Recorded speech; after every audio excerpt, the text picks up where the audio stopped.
So, when we talk about justice, what do we mean by justice? See, throughout civilization, there's been a moral absolute justice, and then there's been a relativism where justice is concerned. An absolutism is right and wrong, but in real life, in social and political life, we really don't see competing interests of right and wrong. What we do in fact see is an overlapping consensus between competing doctrines, competing interests, competing groupings into a sort of halfway house, a sort of moral relativism as to what then becomes justice, which in fact shouldn't be the case, but that's what it has become. In fact, in Plato's Republic, he talks about an argument between Thrasymachus and Socrates, who was Plato's guru.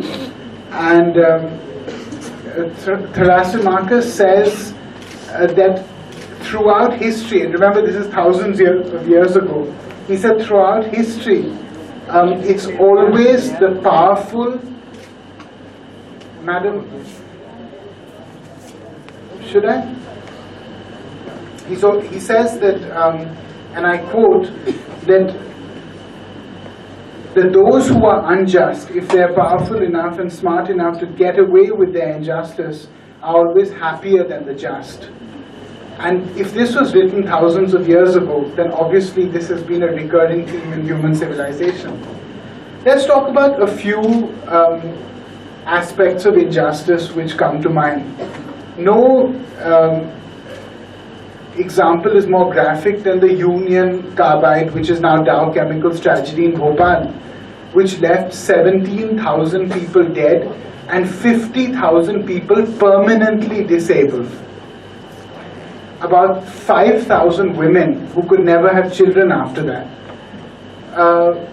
What happened? Let's forget the political patronage at the time and all that. No successive government, no matter which party has been in power, has been able to disburse the order given by the High Court in Bhopal or the Supreme Court, which was a simple order that $470 million has to be given to the afflicted. Till date, $330 million has been released, but it has not reached anybody. How can we talk about justice with examples like this? We look at the Sanjay Dutt verdict in the Arms Act case. Look at Justice Naresh Patil's and B.L. Achalia's statement when they granted him repeated furloughs. And they said, you normally would not have shown such diligence in the case of a normal citizen. I'm not against any individual and I'm not commenting on the judgment. We're talking about justice here. While I was writing what I had to say today, it occurred to me that Sanjay Dutt was asked to give a 5,000 rupees surety every time he left for his furlough. Now to you and me, it may sound like a very small amount, but just consider this. According to the NSSO data, the National Social Services Organization data, which you all must keep looking at, the average monthly income earner, the major earner of a family, earns less than 9,000 rupees a month in India. Right? So for those people to pay a 5,000 rupee furlough, is it possible? Is it practical? Perhaps it's not. The fact is that money and influence, particularly in India, have always been on the wrong side of justice and unfortunately have always navigated themselves to the right side of justice. Look at the fact that 66% of the prison population in our country are under trial prisoners. Out of these, 55% have been in jail for over 8 months. And 35% of them have been in jail for over 2 years while their cases are under trial. Now you will say to me, as law students and law professors, that the process of justice may be long, but that of course shouldn't act as a deterrent for reaching the final conclusion in time. But consider this, 70% of people who are convicted in jail are functionally illiterate. So what does that mean? That means that they actually don't have access to judicial redressal, and they don't even have access to the mainstream judicial system, forget judicial redressal. So when you put an illiterate man in jail, who is under trial for 2 years or 3 years, who doesn't understand the system, who doesn't understand anything frankly, who's a daily wage earner, how on earth is he going to find a lawyer to represent him? Let's look at the case of Kawasi Hidme. I don't know if you heard of this case, right? I'd request all of you to keep your phones off. It's very disrespectful. The case of Kawasi Hidme is a case that I read about in Frontline, which is a magazine that very few people read. And this happened the same time as the Salman Khan case, which is why it got almost no interest. What is the case? Kawasi Hidme is a tribal woman from Batra who was in jail for 6 years as an under trial on the false charge of being a Maoist. She was raped repeatedly while she was in jail. She was raped so badly that her uterus had to be removed. She was so brutally raped. And after 7 years, the court tells her, I'm sorry, we made a mistake, you're not a Maoist, now you can go and live your life. And nobody has taken this case up. Why wasn't it reported? Because it was suppressed in the noise of Salman's hit and run case. Now the fact remains that in India, we look at the media as the guardian of justice to some extent, right? But the media doesn't always look at the gravity of a case. They look at how sexy a case is. They look at how saleable a case is, right? And that's the truth of the matter. How many people in India are dying because of a lack of justice every day?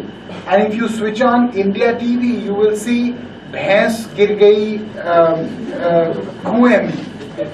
You've seen it all, right? That's what you'll see. And you'll see Tantrik Baba ne Nitish ko jappi mari. That's what you'll see. And you'll have political parties commenting on it and spokespersons fighting with each other. It's a ridiculously medieval system we're living in. Let's look at, something caught my attention. I wrote an article on urban development for the Times of India about 7 or 8 months ago. Something interesting came to my mind. Jamshedpur is the third largest city in eastern India, about 15 lakh people. Till today, Jamshedpur doesn't have a municipal corporation. So they don't have a sewage system, they don't have water treatments, they don't have access to proper electricity, they don't have councillors or anything. Why? Because Jamshedji Tata, when he set it up with the then government of Bihar and now Jharkhand, they set it up as an industrial township. For 40 years this case has been in court, but there's no verdict on it because Jharkhand, as we know, is a classic example of good governance. And yet, we talk about justice. I mean, if justice is not even available within the system, what can anybody who's not a stakeholder in the system do? If Jamshedpur cannot get a municipal corporation, what does that mean? Which means that Jamshedpur, while being the third largest city, which all of us know, is not recognized as a city within India. Just think about it. In DS Nakara versus Union of India, the case where the word socialism comes in, right? we say that we're in a socialist state. What is a socialist state? A socialist state is where we eliminate or seek to eliminate inequality in education, in income, in status, in religion, in standard of life. But really, have we moved along those lines? We talk about the Right to Education Act. It's a great act. Has it worked? No, it has not. Technically, we talk about 100% people are enrolled in schools. Dr. Anand didn't know that I'm an MP from Sultanpur. Dr. Anand, I was an MP from PDP earlier. I'm not an MP. And when I went to Sultanpur, it was new for me. So I said, okay, I'll go and see the district hospital, I'll see some schools. And I went to a school, and there was nobody there. And I thought, how strange, you know, is it a holiday? They said, no. And then I go behind, and I saw the teacher was getting a malish from all the students. And he was this like big fat pehlwan guy, and he was lying there, and all the students were like giving him a good malish. And I was a bit stunned, frankly. And I took the media there, and his only defense is, "Saab main gareeb aadmi hu, saab main gareeb aadmi hu, mere ko chhod." He didn't once say mere se galti hui. He just said, "Main gareeb aadmi hu, mere ko chhod." I asked him, I said, "Aap kitna padhate ho in bachchon ko?" He said, "Saab, jab main khud hi padha likha nahi hu, to main padhaun kya?" I said, "But aap primary school teacher ho." He said, "साहब आपको तो पता है उत्तर प्रदेश में लोग primary school teacher कैसे बनते हैं, हम पैसे दे के हमको ये नौकरी मिल गई, अब जो हम लोगों को पता है उतना हम इम्पार्ट कर रहे हैं." And that's what's happening across the country. Let's look at the fact that we talk about the relationship between education and justice, right? When you have illiteracy, when you have poverty, the state that we have in India, does it not automatically lead to injustice? Does it not constitute a human rights violation in itself? We're talking about justice for 50% of Indians who don't have permanent shelter. We're talking about 33% of Indians who do not have access to a water source. I mean, what can be worse than that? We're talking about 33% people whose purchasing power is less than 850 rupees a month. Can we really expect justice? I'd request you to please keep quiet at the back there. We talk about justice, right? What does justice mean to you and to me? Justice, when we say a system is unjust, we say, oh, I couldn't get into the college I wanted, what an unjust system. Oh, I got 97%, I couldn't get into Stephens, oh, it's so unjust. Oh, I couldn't get to go out as late as I wanted, what an unjust system. But do you realize that the country in which we live is a country where farmers are killing themselves at a rate of 1 a week? We're talking about Vidarbha, right? Why is Vidarbha today burning? It's because the cotton farmers there were not allowed to export their cotton when the cotton prices were high. Today commodity prices all over the world have crashed. If they were allowed to directly export their cotton, nobody would be committing suicide today. And why were they not allowed? Under pressure from the textile lobby, because those prices would have shot up. So in India we have wheels within wheels. But what's most important to remember is that what is justice to you and me is not justice to the poorest of the poor. For them, justice is to put one meal a day in their stomach and to earn 100 rupees a day, you know, while running a rickshaw or cleaning some street. You heard about the case in UP about 2 months ago, where 30,000 people applied for 300 Safai Karamchari jobs, including 350 PhDs for a Safai Karamchari job. So do you realize the kind of system we're living in? We look at the public distribution system, the PDS system. What is justice to a poor person? In Manipur, the PDS leakage is 98%. We are sitting in India and we know the leakage in Manipur is 98%, and yet nobody is doing anything about it. Because we say, oh, it's a troubled state. लोग चोरी कर रहे हैं, करने दो, कम से कम देश में तो हैं. That's very strange. I find it appalling. In Uttar Pradesh, it's 42%. The best PDS system in this country, which is supposed to be Chhattisgarh, has that's okay. Is there a generator here? It's representative of the darkness we're speaking about.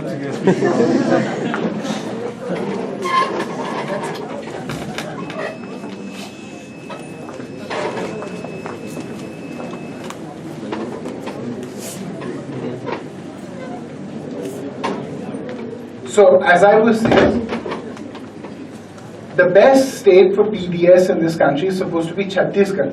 And Chhattisgarh has an official leakage of 12%. Compare this with countries in Europe that have a PDS system where there's a 0% leakage. And if there was a 1% leakage, the minister would have lost his job that day. But in India, there's no accountability. And that is the genesis of the problem.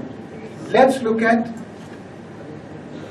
according to the 2011 census data, 43.5 lakh children between the ages of 5 and 12 are working every day in this country. 6-year-old and 7-year-old children are working every day. This is an official statistic, and you and I both know it's absolute nonsense, because the fact is that in India, you go to any village, 70% of children in that village are working in the fields every day. So it's not 43 lakh children that are working in this country, it's more like 10 or 12 crore children are working in this country every day. And they're not getting educated. So when you talk about a right to education, what does it mean? When you're the 5th child of a laborer, you have to go out and pick up kachra and kuda or beg on the traffic light or something, because you're not going to get fed otherwise. So really, what justice are we talking about? You know, we talk about justice. How many people in our country have a stake in this system? Today, we're talking about Maoism, right? We talk about systemic injustice. What does it mean?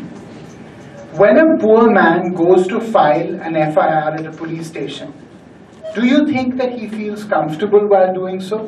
No. It's a post-colonial or a colonial oppressive environment. When a young person goes to file an RTI application, right?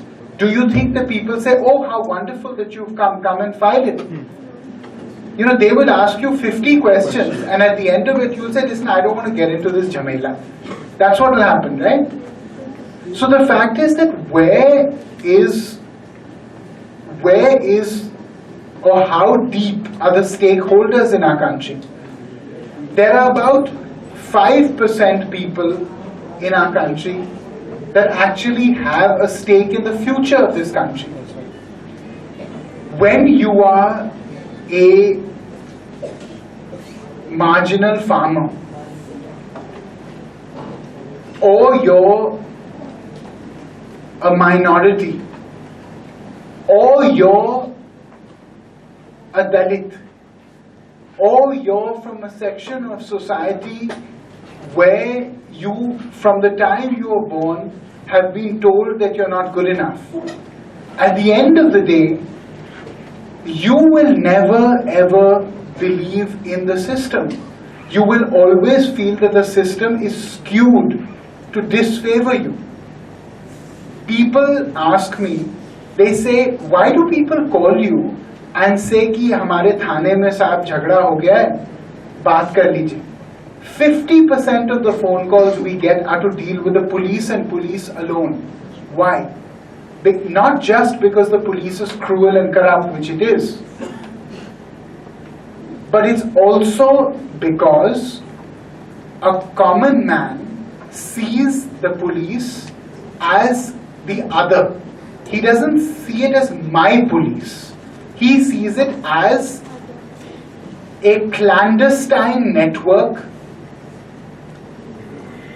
of the privileged classes which will always seek to demean and undermine his existence, or question or challenge it. About 100 kilometers from where we are today, Khap Panchayats exist. Why do Khap Panchayats exist? We watch television, we watch NDTV and Times Now and all, and we say, while we're eating, we say, oh, these Khap Panchayats, oh, how medieval, oh, how terrible, how asinine. But why do they exist? Why do people in Rohtak and Sonipat and Bahadurgarh and Jhajjar, why are people there doing Khap Panchayats? Because to them, it is a legitimate form of justice, because there are no systemic networks to which they can depend. So they create informal social networks for themselves. And those informal social networks protect them. And they protect their identity. Right? Every traditional identity in India has to be safeguarded, whether it's a religious identity or a social identity, while telling people and convincing them that progress is for their betterment. Because if you go to people and you say, junk your identity, I will give you a better future, they're going to be frightened, because half of India is living in medievalism and half of India is living in postmodernism, and we haven't bothered to create a civilization in between. So we're juxtaposing half of India in 1750 and half of India in 2250. And that is the reality of our existence.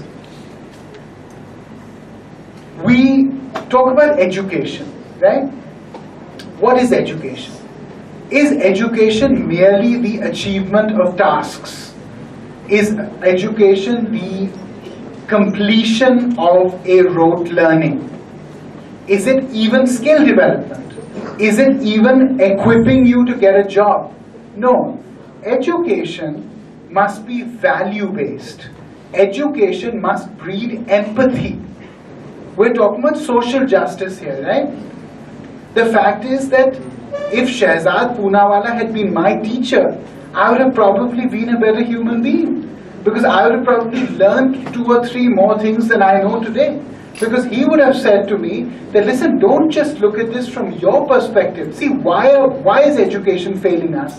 Why is it failing us in curbing riots? Why is it failing us in curbing dissension within? Why is it failing us in curbing caste wars and things like that? And I'll tell you the reason. Because in our education, we are not taught to respect difference. We're not taught to respect the other. When I was a student, we did moral science. And it was always the one class that everybody laughed and joked through the whole time, because you knew there are no exams on that class, and frankly, it's a waste of time. But I wish I had known that was probably the most important class I was taking, because that was the only class that was equipping me to actually be a human being. In this country, we have deeply rooted religious, caste, regional hierarchies.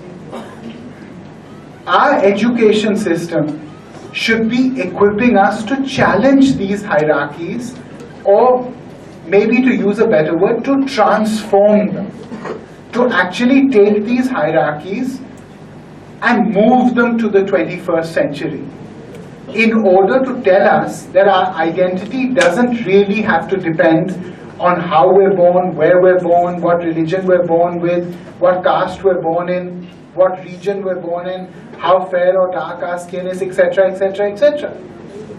But our education has not taught us that. It's not taught us to respect difference, and it's not taught us to inculcate empathy. And these are the two things that education must teach us. So really, who is the Indian that we're creating? Right? I was just thinking about an article in my mind that I was going to write. And what's the article? The article is that the UP elections are the next battleground, right? And every party is competing in Uttar Pradesh to see who can be more medieval. Nobody is competing for a renaissance of new ideas. In a state where agricultural distress is so evident, in a state where young people are thirsting for a newer and higher form of politics, what are we talking about? We're talking about Hindu-Muslim, we're talking about caste, agda, pichda. These are not the issues of tomorrow. These are the issues of yesterday. The issues of tomorrow are to build an alliance of young people across the country which focuses on meritocracy. All of you here are going to go on to become successful individuals, I'm sure. But I'm sure somewhere at the back of your mind you're worried. You're worried about what kind of job you'll get. You're worried about what your future holds for you. And somewhere in your mind you're thinking, if I want to junior with the Attorney General, I have to know somebody. If I have to go and work with a top Supreme Court lawyer, मुझे उनका भतीजा या भांजा ढूंढना पड़ेगा. Am I saying the right thing or the wrong thing? Ultimately, in this country, patronage networks still rule. And this is the shame of it.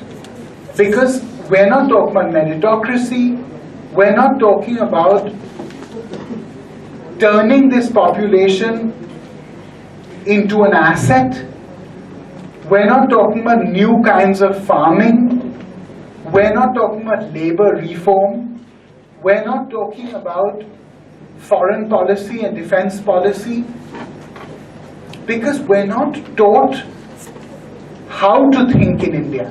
We're taught what to think. We're taught this is what you should think. In the West, they start teaching children at 5 years of age. Here we start teaching them at 2 years of age. Why do they start teaching them at 5 years of age? Rudolf Steiner and all the great educationists, they say that first teach a child physiologically, hand-eye coordination, then teach them color, teach them feel, teach them nature, teach them empathy, teach them kindness, and then after that start teaching them maths and astronomy and physics and sociology and all that, because that's easy. The question is that in India, what is the last man in society that we're building?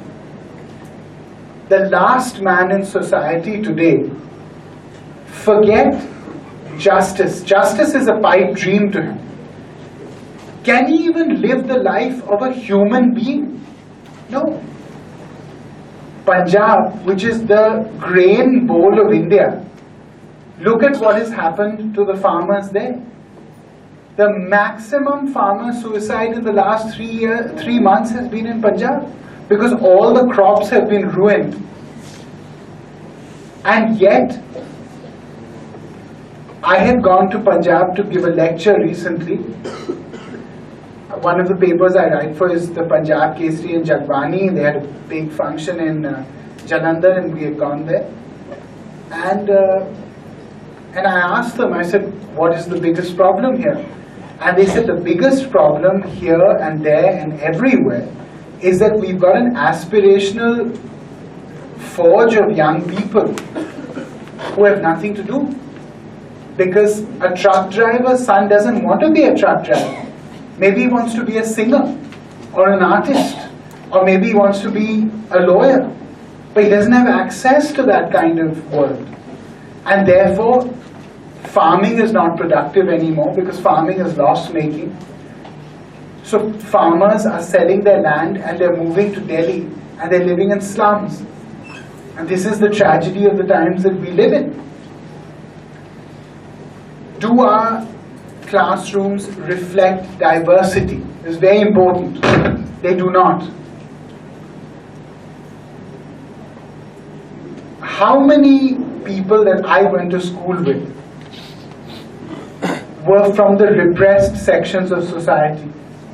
Almost none. How many people that I went to school with were from backward sections of society? Almost none. Because they probably couldn't afford the fees where I went, or they probably didn't know somebody high enough to get them a place at that college or school. And so ultimately, are we moving towards a classless society? That is the goal that all young people have to address. We talk about the annual status of education report, the ASER report. And it says that 53% of children in class 5 are not able to read a class 1 text. So the challenge is not that people are not understanding and writing ABC and 1, 2, 3. The challenge is, do they understand what they're doing? Do they understand the implications? And why do I take this point? Because it relates education to justice. I'll tell you why. Let's say today I'm taught that this is wrong, right? Let's say I'm told, not taught. I'm told this is wrong in a class. Can I conform that with the laws around me? Can I conform the behavior that I'm seeing with the constitutionality of the laws around me? What I'm trying to say is, let's say I know that the Constitution tells me that there should be no discrimination, right? And I'm seeing that in and around me there's only discrimination. Am I able to make the connection between the two? Because that comes from education, and that is supremely important. So to understand, to exercise rights, we first need to understand them and their application and their implication also. I want to go to a slightly positive note. Frederick Douglass said that if there is no struggle, there is no progress. Today, because of globalization, because of mobile technology, because of television and hypercommunication, there is a sense of struggle in every individual. This chalta hai attitude that India had till the 80s is not there anymore. People are competitive, they're extremely competitive, and everybody really wants to hit the ball out of the stadium. And that is really what is going to take this country forward. But what we've got to understand is that we've got to move up Maslow's hierarchy of needs. So Maslow, have you studied Maslow's hierarchy of needs? So the first one is physiological, right? That you need to eat, you need to survive. And the last one is spiritual. But as you move up the hierarchy, there's emotional, there's affective, etc.